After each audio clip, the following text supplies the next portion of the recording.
era uno de los más dotados en el ajedrez. Tenía clase como casi ninguno y lo de él era una frustración constante y que tuvo que atender eso y no la cuestión táctica, técnica. Y después sí, recuerdo en las palabras de Kasparov esto de que decían que Federer cuando logró esa paz mental lograba ver y era como el jugador más inteligente de determinar cuáles eran sus ventajas en la partida. Yo recuerdo que, por ejemplo, contra jugadores que eran más fuertes que él, decían Federer es el único que lo puede sacar de su eje al otro jugador, que jugaba corto cuando el otro jugador jugaba a grande distancia. Me acuerdo cuando jugaba con Andy Roddick, que era de Estados Unidos uno de los mejores jugadores con más fuerza en su momento a distancia que jugaba, o como cuando enfrentaba a Nadal, a Djokovic y demás, y cómo él podía adaptarse a determinada situación, y bueno, pero sobre todo la fortaleza mental, ¿no es cierto? Muchísimas gracias por todo lo que compartí, Joel, la verdad que es súper interesante y no se aleja mucho de cómo funciona el cerebro del ajedrecista, porque el tenis, al ser otro deporte individual y al trabajar bajo presión, justamente, es como que se puede comparar fácilmente. Esto que vos traes de Roger, de que una vez que él pudo encontrar recursos para administrar sus emociones desadaptativas, por llamarlas de alguna manera, que era esto de enojarse, romper la raqueta, encabronarse, cuando él consigue un dominio mayor del mundo emocional, todo lo otro es una expresión más de mi zona, pero como que todo lo otro va por un tubo, es como que todo lo otro fluye. Y muchas veces hay que saber diagnosticar justamente qué es lo que hay que trabajar con cada deportista, porque muchas veces ya el deportista, podríamos decir que ya aprendió demasiado. Capaz que sabe todo lo que tenía que estudiar, aprendió todo lo que tenía que aprender, y sin embargo su bloqueo es emocional. Entonces ya está. No es que hay que seguir trabajando duramente, hay que tener una rutina obviamente para tener un hábito de seguir mejorando día a día, pero por ahí ahora el foco durante 6 meses es lo emocional. Entonces, esto, un trabajo, un seguimiento con un psicólogo deportivo, donde se pueda generar un diálogo, un vínculo, por sobre todo el vínculo terapéutico y transferencial es muy importante, para que la persona se pueda desarrollar con confianza, con seguridad. A partir de esto, generar un camino a la autojusticia, en qué cosas me perjudican. Hay emociones negativas que impulsan el nivel del ajedrez, del deportista en general. Tenemos un ejemplo muy, muy claro de lo que uno piense de cada deportista, ¿no? Pero en el caso de Diego Maradona, cuando él se enojaba, dicen que jugaba mucho mejor. Entonces, muchas veces saber gestionar las emociones que se conocen como negativas, que hoy gracias a Intensamente sabemos que no son todas las emociones negativas así, por decir algo que la mayoría puede conocer, ¿no? Pero digo, el saber gestionar las emociones puede ser muy provechoso para lograr los objetivos que yo quiero. Si yo me enojo y sé conducir mi enojo, si yo me entristezco y sé conducir mi tristeza, así como si yo me exalto y sé conducir mi exaltación dentro de lo que es mi rendimiento, mi potencia crece como deportista, mi rendimiento se amplía. Entonces, conocerse, el dominio de sí mismo, el autoconocimiento, es fundamental. Y ahí es donde el psicólogo y la psicóloga del deporte trabajamos, en darle las herramientas al deportista para que se conozca. Federer seguramente cuando conoció que el enojo no le favorecía, hubo algo allí que le permitió hacer un clic. Cuando aparece Nadal como su rival eterno y su entrañable amigo también, Nadal, una de las fortalezas que siempre ha presentado es la resistencia física. Ese chico lo que tenía de talentoso lo tenía de entrenamiento físico. Pasaban 1000 horas y el chico seguía firme, como que nunca se hubiera empezado a jugar al tenis, no transpiraba o si transpiraba no se notaba porque seguía saltando, seguía de un costado para el otro y claro, eso impacta en una persona que jugó un partido de tenis de 4 horas seguidas y ve que la otra persona está fresca como una lechuga, como si nunca hubiera corrido. Eso impacta psicológicamente. Entonces, ¿qué herramientas tengo yo para lidiar con una persona que parece que no se cansa nunca y que puede jugar 8 horas más? ¿No? ¿Cómo hago yo para resistir ante esas imágenes? Bueno, el dominio de sí mismo, el autoconocimiento, me va a reconducir a ver qué tengo que hacer. Ahí Michelle levantó la mano, ¿te escucho? Gracias, Joel. Sí, ahora que usted hablaba esto de las emociones, y yo creo que, no sé si fue Carson o algo así, que dice que él si siente emociones en una posición sobre una jugada, como que la chequea. Y yo creo que eso va un poquito más hacia el subconsciente, ¿no? ¿Cómo usted maneja eso? Por ejemplo, esta jugada me gusta, Y al final es porque se parece a algo que hemos visto, o sea, esto es un poco profundo, ¿no? Pero se parece a algo que yo vi en un entrenamiento que me causó placer, pero no es la mejor jugada. No sé si me voy explicando. Digamos, tomar en una posición y que retome automáticamente es la jugada que nos da la cabeza por emociones, pero la mejor jugada es una jugada intermedia que técnicamente es dificilísima de ver y sencillamente nos conformamos con retomar. Un ejemplo que le pongo. Entonces, ¿cómo cancelar? Mi pregunta sería, ¿cómo cancelar de cierta manera las emociones en una partida? Bien, es una buena pregunta. Yo creo que la palabra cancelar es una palabra polémica porque las emociones van a estar siempre. Y nosotros seguimos teniendo esta diferencia con AlphaZero, que es que somos humanos, ¿sí? Entonces, muchas veces yo he trabajado con pacientes que cuando hacemos un ejercicio de arteterapia, justamente que es dibujar nuestro jugador ideal, muchos ajedrecistas que no se conocen y que son de diferentes edades, muchos me han hecho referencias a máquinas. Yo recuerdo clarito el caso de un ajedrecista que trabajó conmigo, en donde le dice dibujar a su deportista, cómo sería el ajedrecista ideal, y me hizo una mano de robot, que creo que se condice mucho con esto que vos me traes de cancelar las emociones, como que si pudiéramos ser robots jugaríamos maravillosamente. Y no olvidemos que todavía las computadoras no tienen el detalle creativo que tiene el ser humano. Obviamente, decimos que Carlsen cada vez juega mejor porque cada vez se parece más a una computadora.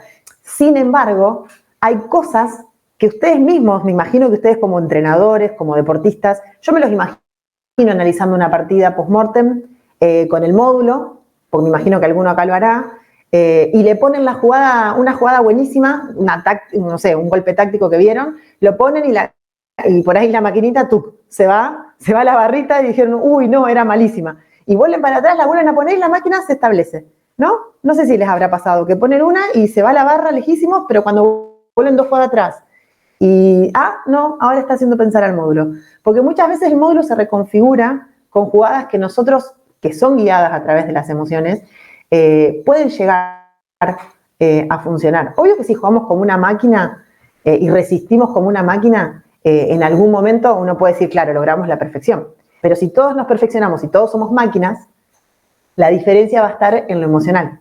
Porque nosotros nunca vamos a dejar de cancelar lo emocional. Esa es la de donde tenemos que partir. Como humanos no podemos cancelarlo.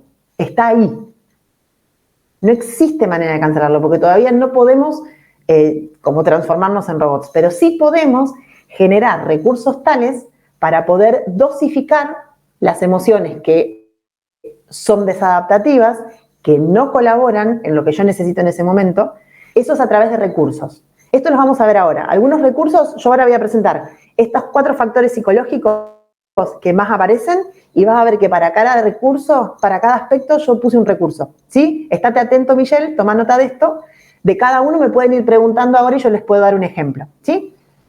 Pero como para responder un poco esa pregunta. Acá lo que yo le había dejado de Kasparov, que habíamos visto, quería volver a esta frase que él dice acá, que dice lo siguiente. From his games. For me, it was not only winning or dominating, but also about making the difference. So finding new ideas, expanding the horizons of the game of chess. One of the other things you do. Esto que dice Kasparov, que no solamente trata de ganar las partidas, sino de hacer la diferencia.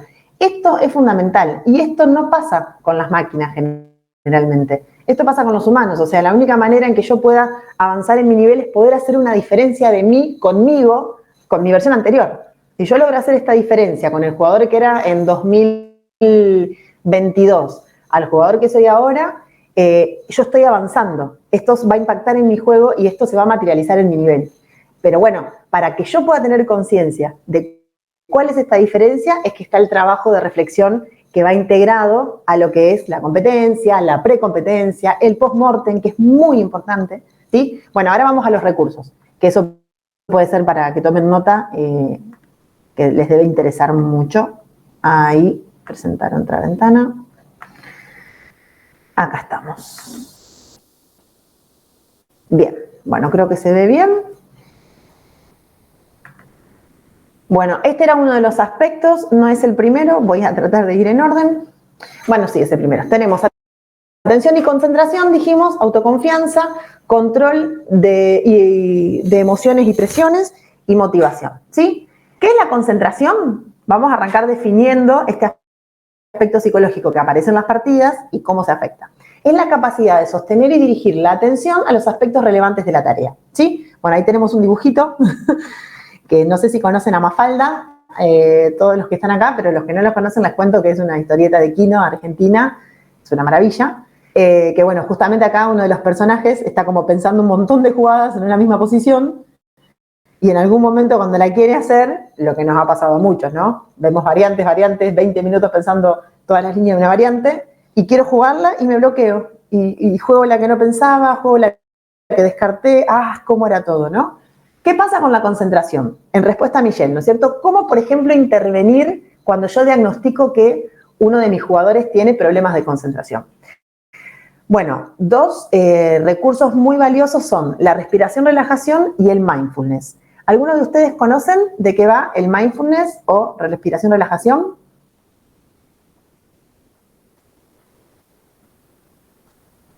Bueno, tal vez no, o tal vez no se animan, pero yo les cuento.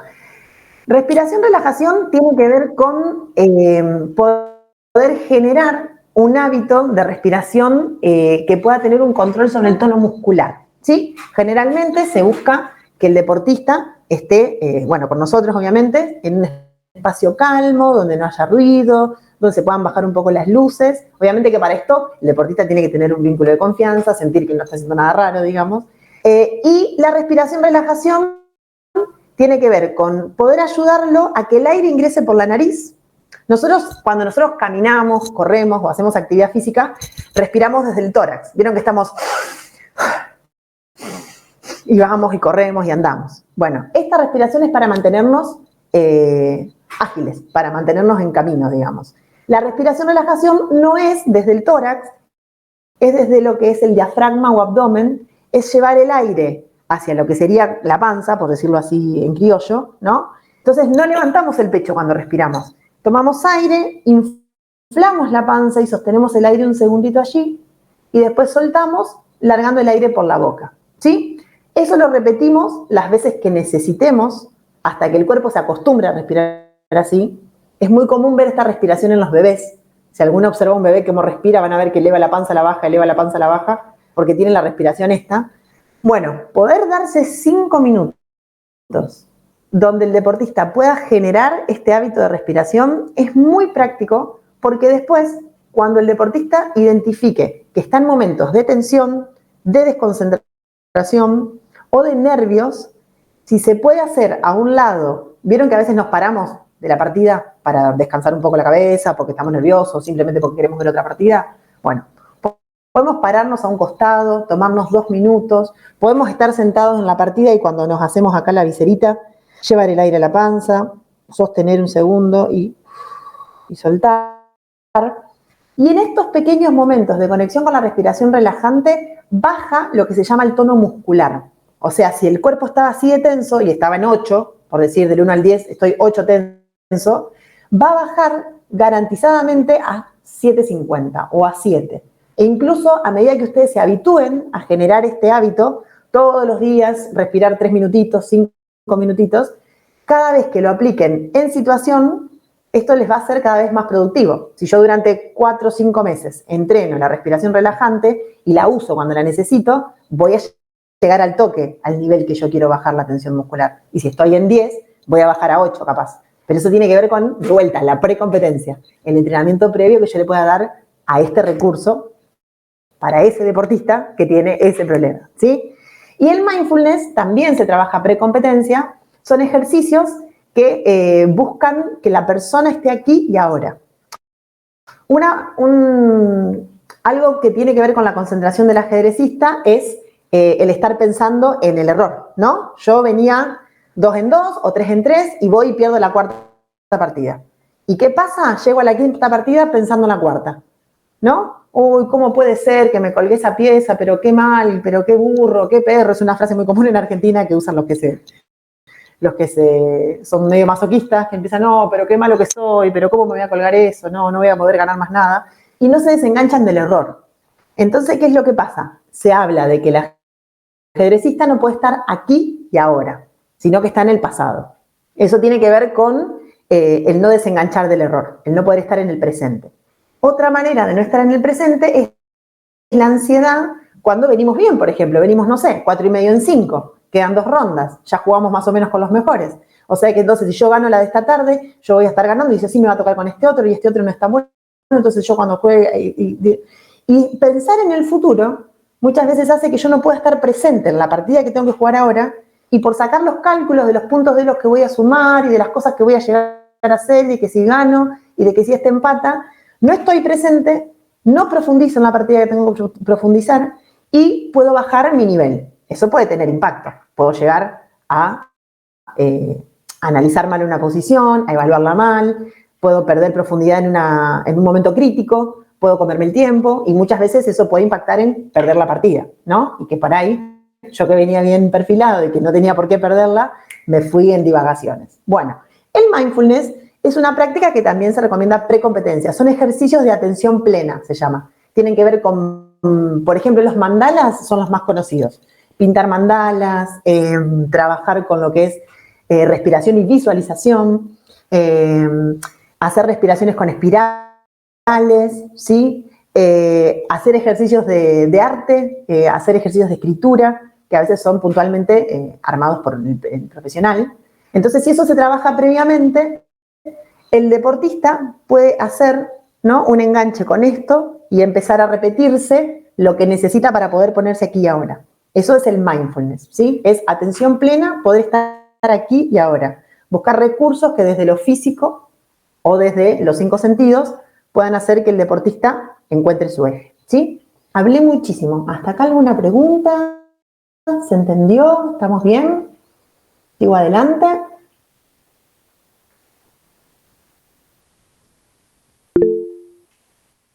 Bien. Buenísimo. Bueno, sigo entonces. Esto era para la concentración. Ahí tienen algunos recursos. ¿Bien?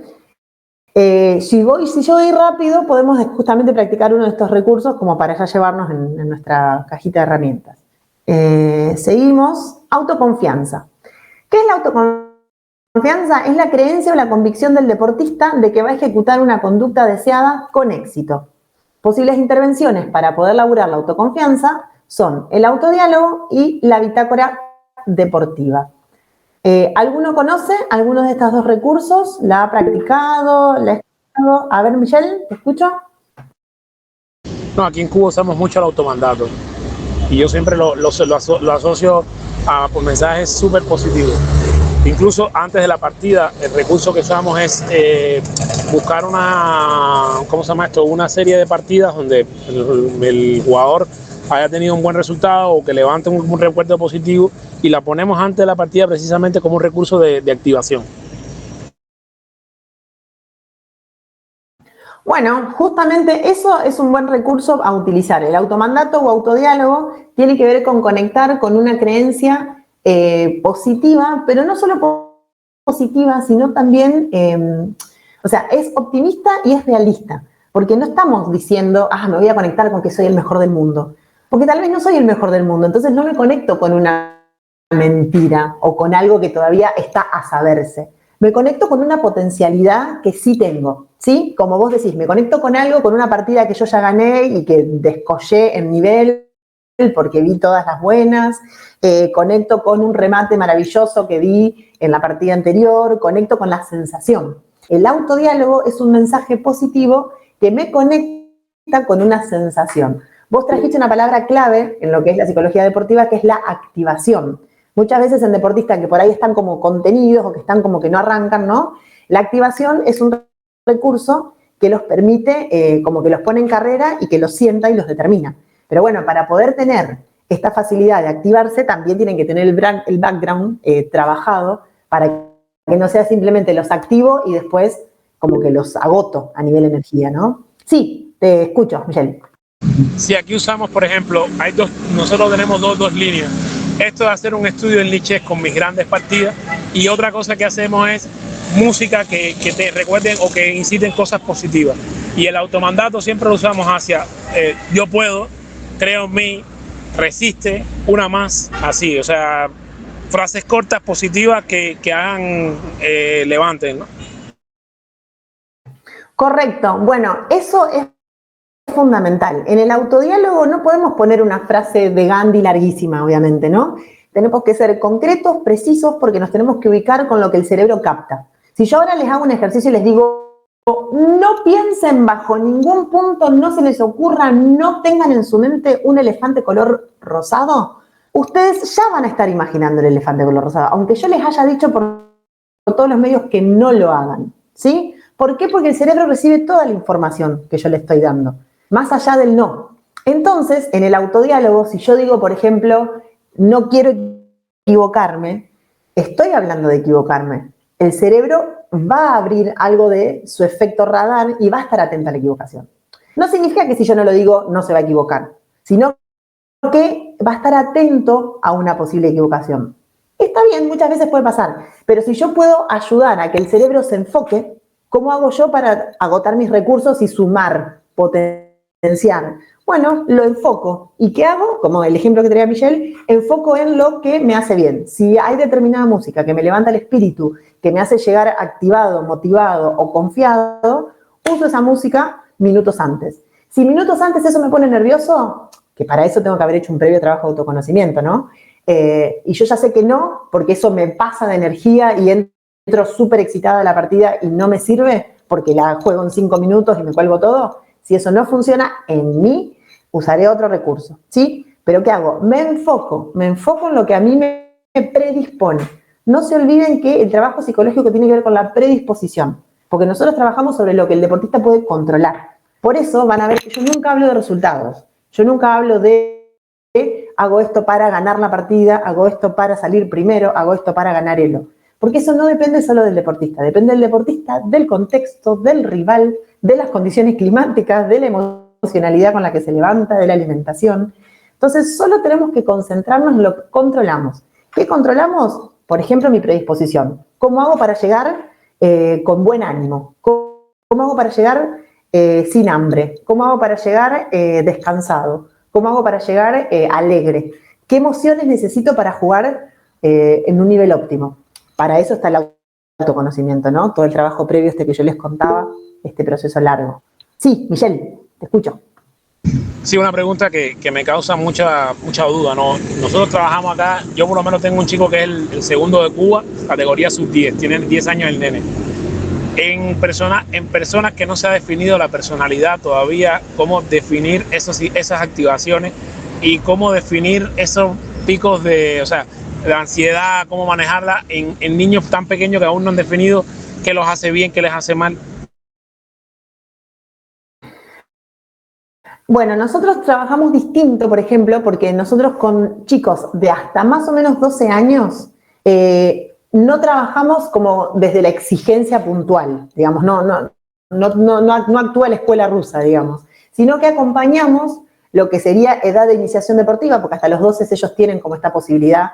O sea, los alentamos a equivocarse, los alentamos a cometer errores, los alentamos a que está todo bien, a que si no salió en esta partida va a salir en la próxima, porque trabajamos mucho como la espalda, digamos, este sentido de la confianza, y porque es el momento de equivocarse, y porque les garantizamos que este es el camino, porque si lo otro está funcionando, el estudio, el compromiso, el cumplimiento de torneos, el desarrollo de hábitos, todo esto llega solo. O sea, les damos esta espalda de confiar en que esto es parte del proceso para que ellos puedan adjudicarse también el proceso como parte de su mejora y no simplemente que mejoraron porque ese día justo comieron arroz o ese día justo se vistieron de amarillo, ¿no? Que ellos puedan hacer como un anclaje entre el trabajo previo y el resultado posterior en cuanto a su desempeño. Jugué bien, esto lo entendí, acá me equivoqué porque no usé lo que me dijo el profe.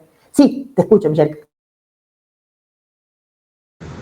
Respecto, o sea, pero ¿qué pasa? Que ese chico está siempre discutiendo campeonatos, o sea, siempre está del 1 al 3 y entonces el tema es la gestión de la emoción ahí, la ansiedad se dispara mucho.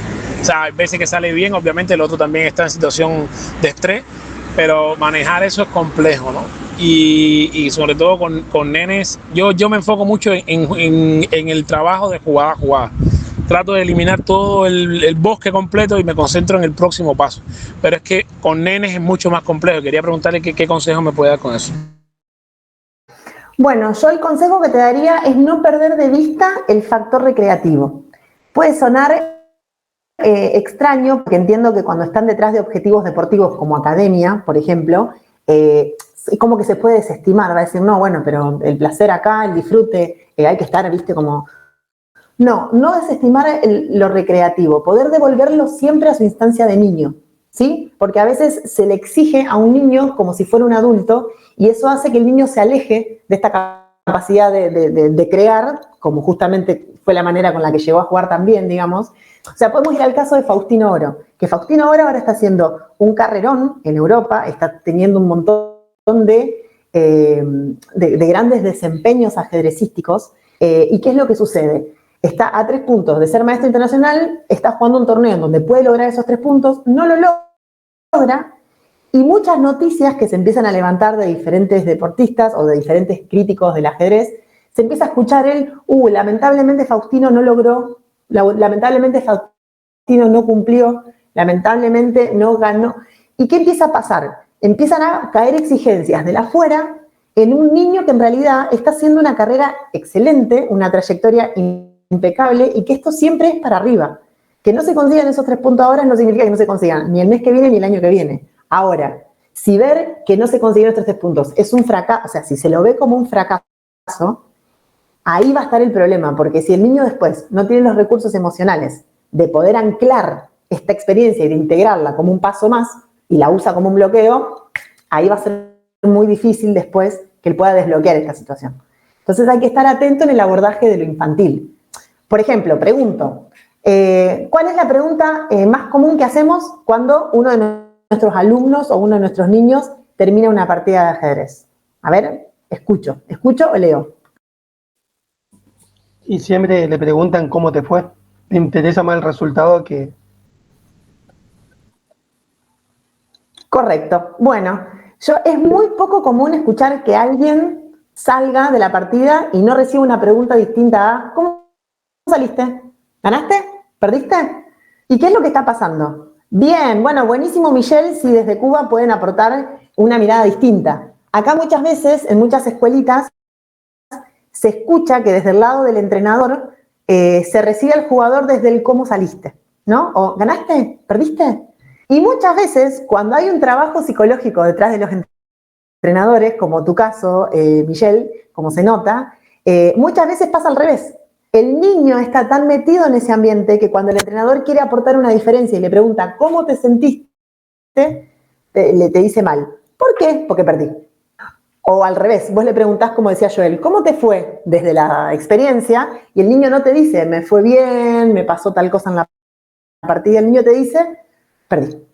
¿Cómo te fue? Perdí. ¿Cómo te fue? Gané. ¿Por qué? Porque estamos en una sociedad exitista y no podemos dejar de entender que lo que acaba de pasar es un paso más en mi proceso y no simplemente un punto que gané, un punto que perdí, ¿no? No burocratizar la partida de ajedrez y perder de vista que esto forma parte de un proceso largo. Por eso los procesos, como yo les decía, yo trabajo a largo plazo. Nunca trabajo para este torneo puntual.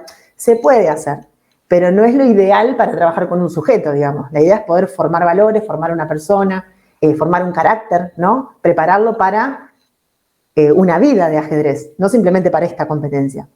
Entonces, bueno, desde esa visión que yo comparto, la idea justamente es poder hacer el foco en lo que importa.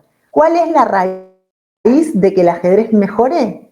Es que el deportista pueda entender que es a base de su proceso, a base del tiempo en los hábitos, a base del estudio, a base de cumplir tantas horas en casa, de cumplir las clases con sus profes, pero que sea propio, que sea intrínseco. Porque si esto es a partir de la motivación extrínseca, del trofeo que me gano, del punto de lo que sumo, del puesto que logro, la conexión real con la pasión del juego, digamos, se empieza de a poquito a perder. Y eso hace que un gran jugador después se pueda dar vuelta y no quiera ver nunca más un tablero de ajedrez. Y en mis 30 años dentro del ajedrez les puedo decir que he visto casos, pero a montones, de grandes promesas ajedrecísticas que pasaron 5 años y desaparecieron del mundo del ajedrez. Y vos decís, pero ganaban todos los torneos nacionales, ganaban y desaparecieron. Y les pones un tablero enfrente y no lo quieren ni ver. Entonces vos decís, ¿qué pasa con esto que en algún momento te llevó tan arriba y que después no hay manera de poder conectarse con eso? Si volvemos al tenis, hay un caso en Argentina que es Guido Pela, si no me confundo, que hay una nota que le hicieron en donde él dijo, o sea, yo jugaba al tenis porque era bueno, pero la verdad es que era un martirio. Él contaba que ganaba campeonatos y que competía, pero no podía conectarse realmente con el disfrute y se angustiaba porque al final la única manera de poder trascender era jugando al tenis porque era bueno, pero no tenía conexión real. Entonces, claro, la única motivación va a ser ganar trofeo para tener reconocimiento. Pero al no tener la conexión con el disfrute, eso tiene corta vida, digamos. Sí, Joel. No, sí, me acordaba como un ejemplo también del tenis, pero negativo, el de Coria cuando pierde la final con Gaudio de Roland Garros, y de que él después dice, digamos, o sea, él iba ganando, era el favorito y de repente se derrumbó mentalmente, digamos. Y luego, bueno, lo que siempre cuentan varios jugadores cuando se van a retirar del deporte que sea, pero recuerdo el fútbol, y que le preguntan hasta cuándo van a jugar. Hoy vos hablabas de Messi y de otros, ¿hasta cuándo van a jugar? Y por ahí es cuando lo deje disfrutar, cuando levantarme y el entrenar me cueste, cuando levantarme y seguir la rutina me cueste, cuando deje disfrutar esto que hago, se termina, digamos, como esa etapa deportiva. Y esto mismo que vos decís era lo que también resaltaba el otro día Jorge Rosito, de cuando hablaba con Faustino Oro y de la experiencia que él nos contaba, porque era de que no hay que olvidarse que es un niño y de que tiene que disfrutar, porque cuando lo vea como una carga, como una obligación, cuando te supera lo que es el éxito más que el disfrute del juego, y cada frustración va a doler más, va a costar más superar, digamos.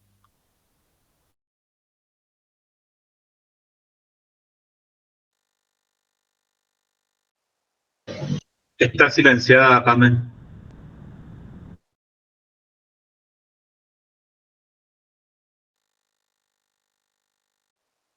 Ahí está. No, se me trabó el mouse, no podía hacer clic en el micrófono. Es muy interesante lo que traes y qué bueno que ya estuvieron atentos a eso porque la conexión con lo placentero del juego, no olvidemos que es un juego, ¿sí? Si bien es un deporte, para nosotros es un juego ciencia, puede ser un arte, ¿sí? Pero no deja de ser un juego, nunca deja de ser esto lúdico que une a dos personas, obviamente, nosotros lo transformamos en algo mucho mayor.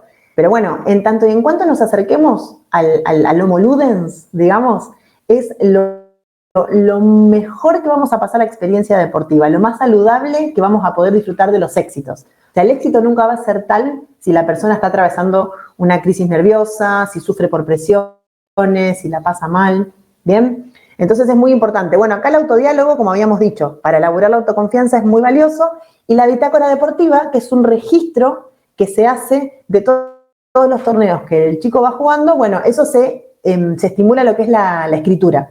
Entonces, ¿qué se hace? Se hace foco en que el chico o la chica vaya anotando luego de cada ronda primero el puntaje que se pone en cuanto a rendimiento. Diferenciar rendimiento de resultados. Rendimiento es si pudo hacer lo que se propuso hacer. Si iba a jugar la siciliana y la llevó a cabo, bien. Si preparó tal cosa y lo llevó a cabo, bien. Si su objetivo era pensar todo el tiempo del reloj, bien. Si su objetivo era acordarse todas las jugadas de la apertura, bien. Si era tener un mejor desempeño en cuanto a lo táctico, por decir, no colgarse pieza, por decir, si se colgaba pieza, bueno, se colga cada vez menos, bien. O sea, pensar en cosas que la persona pudo haber preparado ejercísticamente antes. Entonces, si en la bitácora puede agregar todas estas cosas que va observando, primero, qué puntaje se pone en relación a eso. Después, explicar el puntaje, poner un porqué, y después contar qué emociones tuvo, qué pensamientos aparecieron luego de esas emociones, o viceversa, y qué acciones le llevaron a tomar. Ah, porque yo pensé que me iba a jugar así, entonces me asusté, y como me asusté, dejé de pensar en el ataque y me ocupé de la defensa. Bueno, y que todas esas cosas las puedan poner por escrito. ¿Qué pasa? Torneo a torneo, los entrenadores vamos a encontrar allí patrones. Vamos a empezar a encontrar coincidencias o disidencias entre lo que le pasa al jugador y vamos a poder identificar con más claridad los puntos a trabajar en cada ajedrecista. Hoy me preguntaba Michelle justamente cómo identificar estas cuestiones para trabajarlas. Bueno, la bitácora deportiva es un buen registro a largo plazo para después hacer un diagnóstico anual, por ejemplo, y empezar a descubrir, claro, a este chico siempre le pasa lo mismo 2 partidas antes de que termine del torneo. O a este chico siempre le pasa lo mismo en la primera ronda. Yo tengo también otro paciente en donde, ¿qué le pasa? Como en la primera ronda le cuesta arrancar el torneo, como que necesita estabilizarse, digamos, o sea, como si llega y juega, generalmente no muestra como el 100% de su nivel. Y suele empatar partidas por ahí que tiene ganadas o suele perder partidas que tiene empatadas, porque como que la primera ronda recién está llegando. Entonces, ¿qué estrategia situacional armamos para este deportista? Es bueno, empezar a procurar llegar un día antes, por ejemplo. Porque para este deportista, fundamentalmente, esto tenía interferencia directa con su nivel. Con otros jugadores puede ser que no. Con otros jugadores muchas veces se necesita llegar media hora antes, conocer el lugar, ubicar las mesas.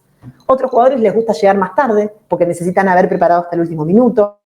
Pero para eso es muy importante la entrevista psicodeportológica y poder conocer cada caso, que de ahí, bueno, nos encargamos nosotros que somos los que tenemos como el seguimiento más personal. Pero bueno, por eso trabajamos codo a codo con el entrenador también, porque todo lo que el entrenador le sirva para acomodar el repertorio del alumno y de la alumna, nosotros podemos ayudarlo en el cómo y en el cuándo.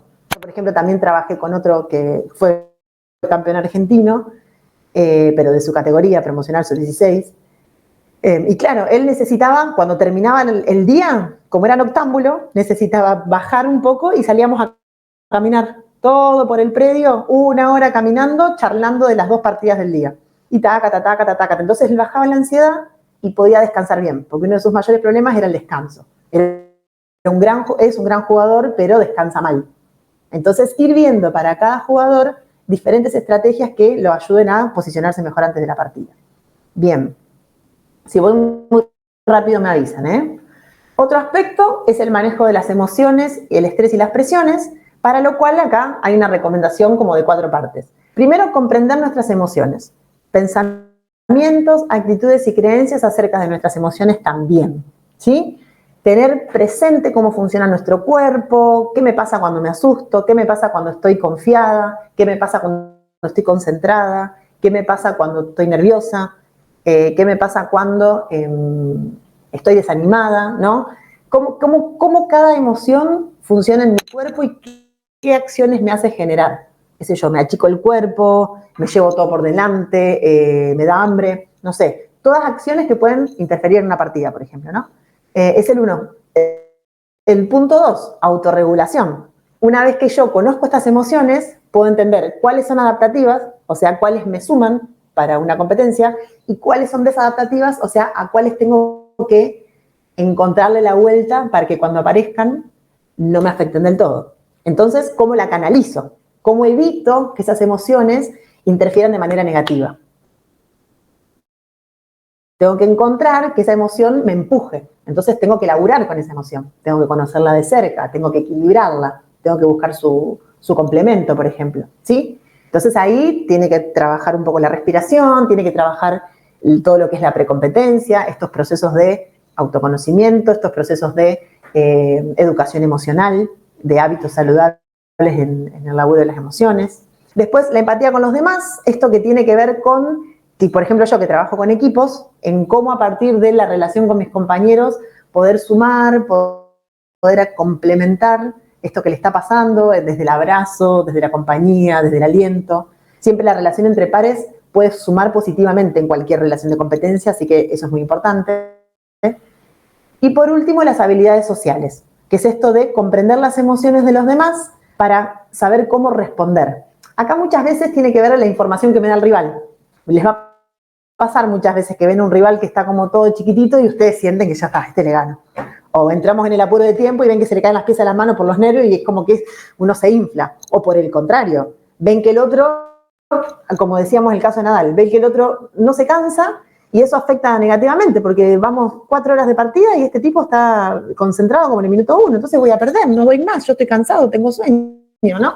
Y todas esas cosas que empiezan a pasar, ¿cómo saber manejarlas? Entonces, ¿qué dice el apartado? Que el autoconocimiento y la comunicación asertiva es identificar lo que siento, contar por qué lo siento, generar una acción en relación a eso. Por ejemplo, me enoja haber perdido, me enoja porque la línea con la que perdí es una línea que yo podría haber estudiado mejor y decidí no estudiarla porque prefería hacer otra cosa.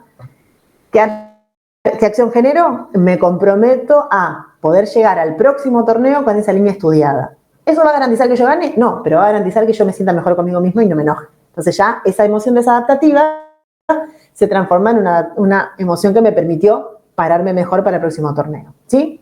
Entonces, esto nos ayuda en el buen manejo emocional y nos permite desarrollar estrategias de afrontamiento, ¿sí?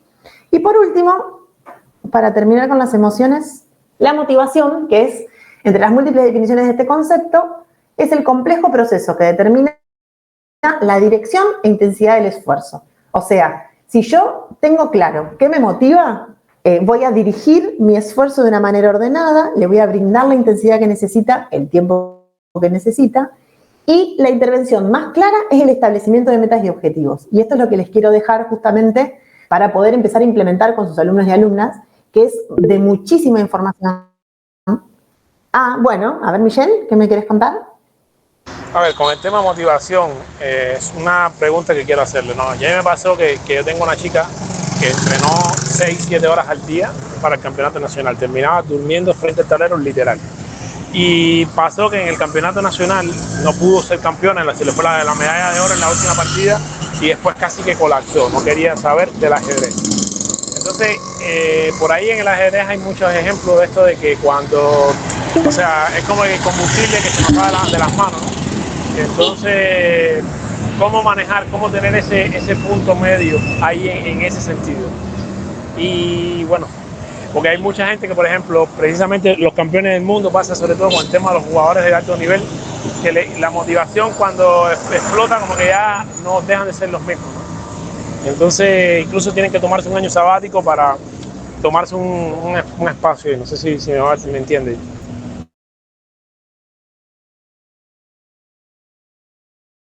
Se entendió perfectamente. Sí, bueno, fíjate que yo me anticipé a ese caso, viste que te dije que hay jugadores que demuestran un gran nivel y que después tienen una situación negativa y eso hace que no quieran tocar el tablero más o que se necesiten un año entero para volver a jugar. Y nosotros no queremos eso en nuestros deportistas. Queremos que puedan tener herramientas para sobreponerse. Pueden necesitar un tiempo. Si el deportista supo decir, mira, necesito un tiempo para desconectarme, el trabajo está bien hecho, porque le brindaste la confianza y la seguridad para que entienda qué es lo que necesita. Necesita distanciarse para entenderse y volver al ruedo. No tenemos que pensar que está perdiendo tiempo de su deporte. Tenemos que pensar que está encontrando la manera de reconectarse para volver mejor. Pero bueno, nuestra mirada como entrenadores ahí es fundamental, porque a donde miremos nosotros,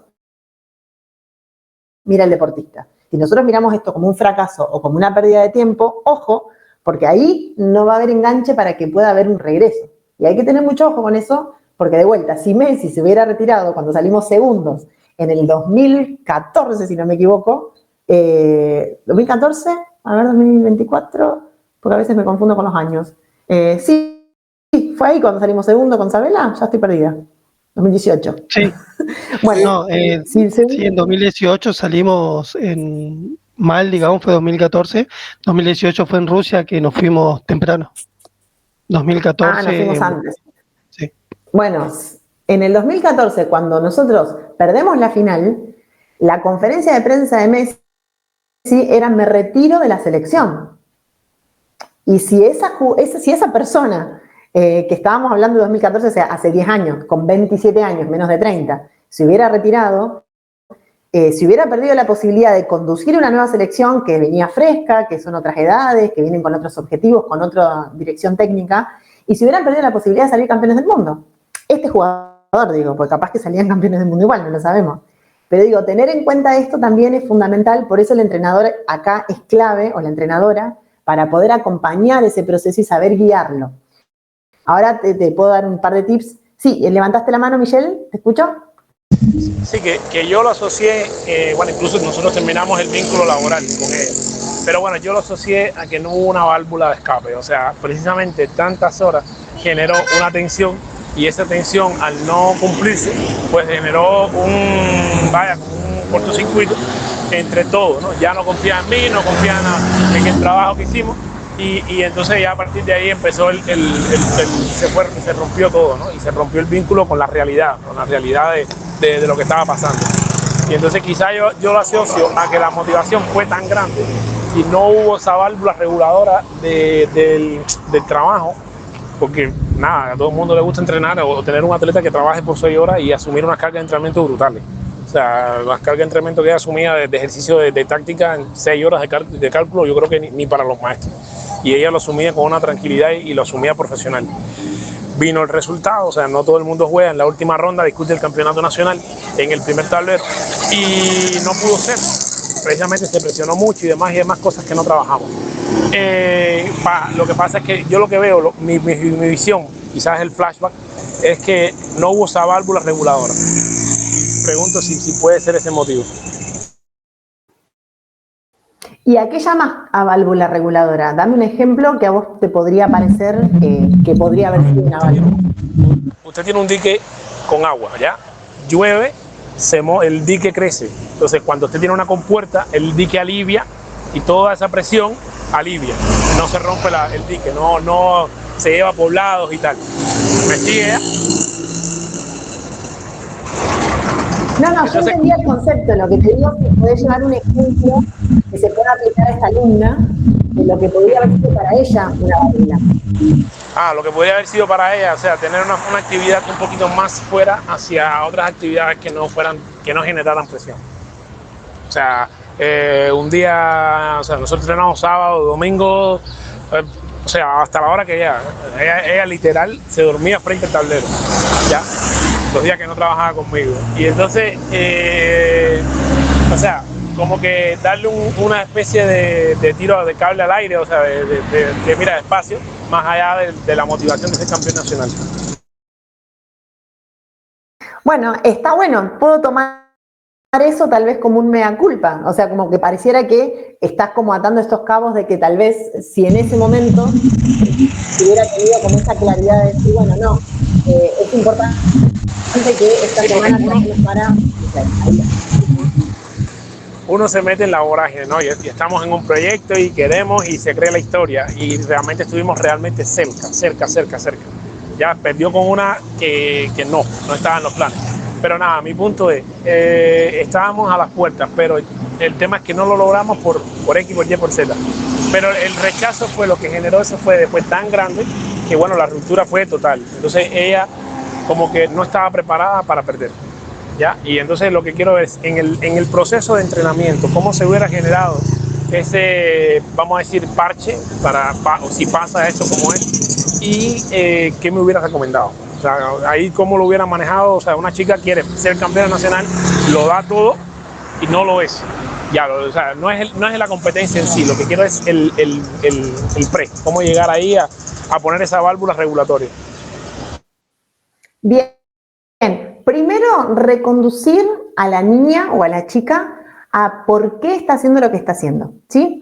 Eso es fundamental, porque de vuelta, cuando hablamos de motivación tenemos dos motivaciones, tenemos la motivación intrínseca y la extrínseca. Esto de salir campeona nacional es motivación extrínseca, o sea que el logro está dado por el afuera, no es algo que ella pueda controlar, es algo por lo que ella puede trabajar, exacto. Pero ella, vos mismo lo dijiste en tu discurso, está trabajando por ser campeona. No está trabajando por superar su nivel, por mejorar en táctica, por mejorar en estrategia, por perfeccionar su apertura, ¿se entiende? Si lo vamos como separando en extractos, ella no está haciendo cada una de estas cosas. Está haciendo el estudio para ser campeona. Entonces, lo único en sí mismo que tiene valor para ella es ser campeona.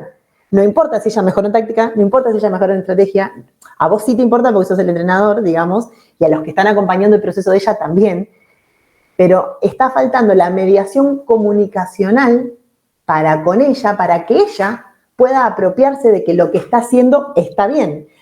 Estoy superándome tácticamente, y ella puede ver que en mayo hizo tal cosa, que en junio hizo tal cosa, entonces ella se retroalimenta con su información de lo que mejora, entonces mejora en confianza. Después, estoy aprendiendo este libro, terminé con este otro libro, bueno, se retroalimenta con lo que estratégicamente avanzó, mejora en motivación. Estoy cada vez más cerca de aprenderme todas las líneas que me dio mi profesor. Ok, se retroalimenta en solidez, por ejemplo, ¿no? Entonces, todos estos pequeños objetivos, que ahora íbamos a ir a trabajar de los objetivos, tienen que ver con reconducir al deportista a lo que verdaderamente importa. No al logro extrínseco, porque cuando el logro extrínseco se cae, todo lo otro, si no fue construido, no existió. Entonces, construir eso otro que sostiene el logro para que el deportista se pueda como abrazar a eso. Por eso la bitácora. Si el deportista va notando, bueno, hice bien la apertura, yo perdí la partida, pero jugué bien. ¿Cuántos deportistas no alcanzan a darse cuenta que jugaron bien solo porque perdieron? Bueno, empezar a generar en ellos esta visión crítica donde puedan separar, ok, jugué bien, aunque perdí, ¿no? Y acá, ok, hice un buen campeonato, aunque no salí primera, que era lo que yo quería, pero saber entender de qué va ser campeona y de qué va construir una campeona. Porque si ella puede apropiarse del proceso de construcción y puede atribuir que su logro, o sea, atribuir que creció, no porque salió campeona, sino porque mejoró todo esto, esto es la plataforma necesaria para que si no es hoy, es mañana y esté garantizado. Ahora, si eso no se construye desde lo comunicacional, desde la retroalimentación o desde que ella pueda ubicarse en el rendimiento y no en el resultado, si eso no se construye, una vez que lo extrínseco no se logra, el vínculo desaparece. Entonces no hay sostén. Es como que pudiste impulsar a una persona con una catapulta, pero la persona no puede volver atrás porque no construyeron el puente. ¿Se entiende? Es como que saltó, pero no llegó de la manera en la cual pudo como entender el camino. Y eso es complicado cuando trabajamos con adolescentes porque como están en el momento en donde las emociones están más a flote, si no hay un puente construido, es como que cualquier emoción explosiva los puede alejar. Sí. Joel, ¿te escucho? Sí, no, va en línea con lo que decía Gabriel, digamos, y lo que estabas explicando vos, y creo que el ejemplo de Messi de la resiliencia y de levantarse y superar, digamos, ese obstáculo que, bueno, si él solo se mentalizaba por ser campeón del mundo, ahora estamos hablando, ¿no es cierto?, de jugadores que tuvieron todos los recursos. Ahora, para el resto de los chicos, vos hoy hablabas de un tema que me gustaría que se resalte en eso, que son los tips, que por ahí como resumen, porque nos quedan 6 minutos, que bueno, digo, bueno, miren, en principio obviamente no va a ser la última charla, pero como para que podamos iniciar o darle este complemento, ¿no es cierto?, a los chicos porque es verdad esto, digamos, esto pasa todo el tiempo. Recuerdo hace un par de torneos que un chico estaba a medio punto, a una tabla de tener elo y de salir primero en su categoría. Entró nerviosísimo en la partida, había hablado él con su compañero, con los padres y demás, se llenó de tanta presión que entró a la partida con miedo, a mitad de partida se puso a llorar, era un chico muy chiquito, y terminó perdiendo la partida que capaz que si era la primera partida del torneo, capaz la empataba o la ganaba, pero como influyó tanto, digamos, y que después, bueno, traté de hablar con algunos de los involucrados para que traten de ver cuál es, como decía Gabriel, digamos, su válvula de escape, pero ¿qué es esto? Es, mirá, pero avanzaste un montón, peleaste, o sea, vamos a seguir por más, vamos a avanzar, o sea, esto de tener la motivación o poner, como se dice en otros deportes, poner tipo una zanahoria, por decir así, ¿no es cierto? Decir, bueno, este es mi objetivo, mi meta, bueno, está bien, pero en realidad, ¿qué es más importante? Esto es un objetivo más, por ahí todos pelean por el objetivo, pero cuando ese objetivo no se logra, la frustración es muy, muy pesada, muy grande y se nos viene abajo todo, y como que toda la charla como que se resume en esta complicación de la motivación, la meta, el objetivo, como por ahí pasa no solo en el deporte, pasa en las carreras, pasa en la vida en general, ¿no es cierto? Laboral, uno dice, yo tenía esta, era mi meta, no la logré, se viene abajo, cómo levantarse, cómo seguir, ¿no es cierto? Exactamente, adhiero a todo esto que vos traes y para cerrar justamente, y creo que esto le va a servir a Michelle que consultaba, ¿qué hacer entonces? ¿Cuál será la válvula? ¿Cuál será el parche? ¿O cuál será la estrategia para anticiparse a estas situaciones? El planteo de objetivos. ¿Por qué? Porque están directamente relacionados a la motivación. Fíjate lo que dice, funcionan como fuente de motivación si se desconoce a dónde quiero llegar, se desperdicia tiempo y energía, pero, acá voy a agregar algo más que es lo fundamental, bueno, tengo que planificar, el objetivo tiene que ser importante pero realista, la recompensa tiene que valer el esfuerzo y el tiempo invertido, y tengo que hacerme algunas preguntas, ¿no? Y estas preguntas, que son las que yo les voy a mandar después en el material, van a hacer que yo me fije difíciles las metas, pero realistas y significativas, ¿bien? Y por sobre todo, que sean subjetivas y objetivas, que tengan que ver con lo que me hace bien. Estas son las que trabajan con los más chicos, Michelle, vos que me preguntabas, que son las, o sea, divertirse, pasarla bien, generar amigos, aprender más, haber anotado bien la ronda. Bueno, todas estas cuestiones son más subjetivas. Y objetivas que tienen que ver con lo ajedrecístico, que acá es donde los tenemos que enfocar con chicas como la de tu alumna, ¿sí? Mejorar capacidad táctica, cosas medibles, ¿no? Ok, en este mes hice más ejercicios que el mes anterior. Acá hice 24, en el anterior hice 12, ¿no? Llegar al final cuando termina la cantidad de tiempo. En las partidas de esta semi o de la final, gasté 3 horas en cada partida. Bueno, ahora llego al final sin apuro de tiempo. Fíjate que son fáciles de medir porque están claramente definidas. Entonces la atención no se focaliza en ser campeona, sino en esto. Ella baja esta ansiedad y se potencia en las cosas que realmente van a sostenerla en el lugar que ella quiere lograr, ¿sí? Y esto es lo fundamental. Con esto cierro. Estas metas que tenemos que ayudar a que nuestros alumnos generen tienen que ser las metas de desempeño. ¿Por qué? Porque dependen de nuestro esfuerzo, tenemos control sobre ellas, retroalimentan la motivación, disminuyen la ansiedad y si actuamos bien, igual cumplimos el objetivo y apuntan al progreso permanente, ¿sí? Bueno, estamos a 1 minuto de terminar la charla. Yo la verdad que a los que están aquí y que se han mantenido firmes les agradezco. Dejo mi contacto a Marcelo para que me puedan hacer las consultas que necesiten. Gracias por sobre